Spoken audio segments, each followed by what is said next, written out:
You think you own your brain? You don't. You're a biological puppet, and these 10 chemicals are pulling the strings. This is the brutal, hidden cost of your consciousness. To understand the hidden cost of consciousness, you have to understand how those chemicals pull the strings. Start with caffeine because it's the most socially accepted manipulation of the brain on Earth. Caffeine doesn't give you energy, it blocks information. While you're awake, adenosine builds up in your brain, binding to receptors that signal sleep pressure. Caffeine fits into those receptors and blocks the message. Your brain doesn't hear that you're tired, so downstream systems ramp up alertness chemicals like adrenaline. You feel sharp and capable, but the underlying exhaustion hasn't disappeared. Adenosine is still accumulating. When the caffeine wears off, that sleep pressure rushes back in all at once. The crash isn't weakness, it's deferred biology. Coffee isn't performance fuel, it's a loan against future alertness, and the interest is paid in disrupted sleep, tolerance, and dependence. Nicotine takes this shortcut even further. Within seconds of inhalation, it binds to nicotinic acetylcholine receptors and triggers a spike of dopamine and endorphins. For a brief window, focus tightens and stress softens. The key is how fast it leaves. As nicotine levels fall, dopamine drops, and the brain enters a mild withdrawal state. This is why smoking feels relaxing. It isn't adding calm, it's removing the tension created by the previous dose. Over time, baseline mood without nicotine drops below normal. You're no longer chasing pleasure, you're restoring equilibrium. The loop is brutal and elegant. Light a fire, enjoy the relief of putting it out, repeat. Alcohol works in the opposite direction, not by sharpening signals but by dulling them. It amplifies GABA, the brain's main inhibitory system, and suppresses glutamate, which drives excitation and logic. Early on, this quiets the prefrontal cortex, the part of the brain that handles self-monitoring and restraint. That's why the first drink feels warm and social. As doses rise, suppression spreads to memory formation and motor control. The next day's anxiety isn't just dehydration. After hours of chemical breaking, the brain rebounds by pushing excitatory systems harder. Sleep is fragmented, stress hormones rise, and you wake up chemically off balance. Alcohol offers temporary disinhibition at the cost of a neurological hangover that feels personal but is mechanical. Cannabinoids alters something subtler, filtering. THC binds to CB1 receptors in the endocannabinoid system, which normally helps the brain decide what matters and what doesn't. With THC flooding those receptors, the filter weakens. Sensory input and thoughts come in with less prioritization. Colors feel richer, ideas feel profound, time stretches.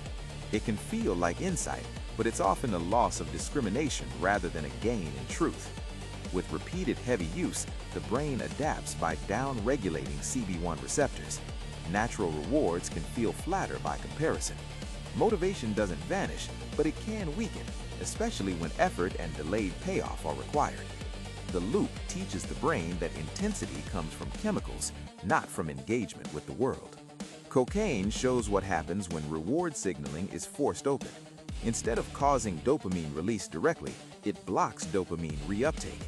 Dopamine floods synapses because the drain is plugged. Salience skyrockets. Everything feels important, confident, electric. The body enters sustained fight or flight, heart pounding, stress systems engaged. The problem is duration. The brain can't maintain that state. When levels fall, reward circuits temporarily under-respond. The crash brings dysphoria, irritability, craving. Over time, learning systems rewire so that cues linked to the drug feel more urgent than food, sleep, or connection. This isn't a moral failure, it's accelerated learning pointed in a dangerous direction. MDMA compresses social chemistry into an unnatural spike. It forces massive release of serotonin, along with dopamine and oxytocin. For a few hours, fear softens, empathy surges, and connection feels absolute. The experience can feel more real than real. But MDMA doesn't create serotonin, it empties reserves. Afterward, the system needs time to rebuild.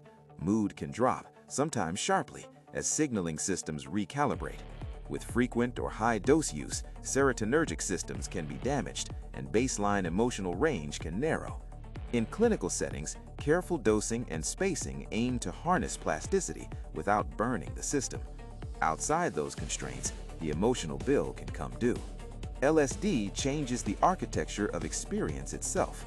Acting primarily on 5-HT2A serotonin receptors, it increases communication between brain networks that usually stay separate.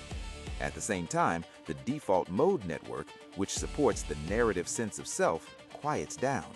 This combination produces ego dissolution, altered time perception, and pattern amplification. Insight can occur, but terror can also occur because the filter that maintains a stable sense of reality is loosened. LSD isn't physically addictive, but it's psychologically volatile. For most people, the effects resolve. For some, perceptual changes or anxiety can linger, especially when vulnerability meets intensity without support. Ketamine severs integration rather than amplifying it. By blocking NMDA glutamate receptors, it disrupts sensory input and bodily awareness. At high doses, people enter a dissociative state where the body feels distant or absent. This can feel like relief from pain, which is why ketamine has medical uses, including anesthesia and, in controlled settings, depression treatment. The danger is the disconnect. Pain normally protects you. When it's muted, injury risk rises. With heavy recreational use, bladder damage and cognitive problems can become severe. Escaping the body chemically means returning to a body that's been harmed. Opioids wrap the nervous system in warmth. They bind to mu-opioid receptors meant to manage extreme pain and signal safety after survival threats. When flooded, physical and emotional pain recede, replaced by heavy calm. The brain adapts quickly. It reduces receptor sensitivity and natural opioid production. Soon, the drug isn't about euphoria, it's about avoiding withdrawal, which activates pain, stress, and autonomic chaos. The learning system equates the drug with survival.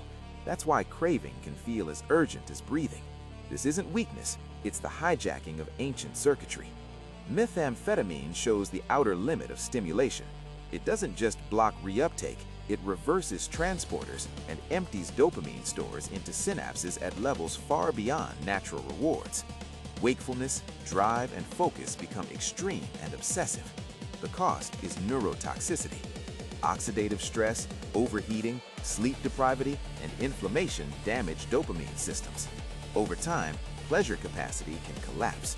The drug delivers enormous energy up front and extracts payment in cognition, health, and identity. Across all of these substances, the same principle appears. They don't merely change how you feel in the moment. They teach your brain what to value. The brain is a prediction machine. It learns from repeated chemical states which signals matter, which cues predict relief or reward, and which behaviors are worth repeating. Tolerance, withdrawal, and craving are not punishments, they are adaptations. Moment-to-moment control is limited. Long-term self-shaping is powerful.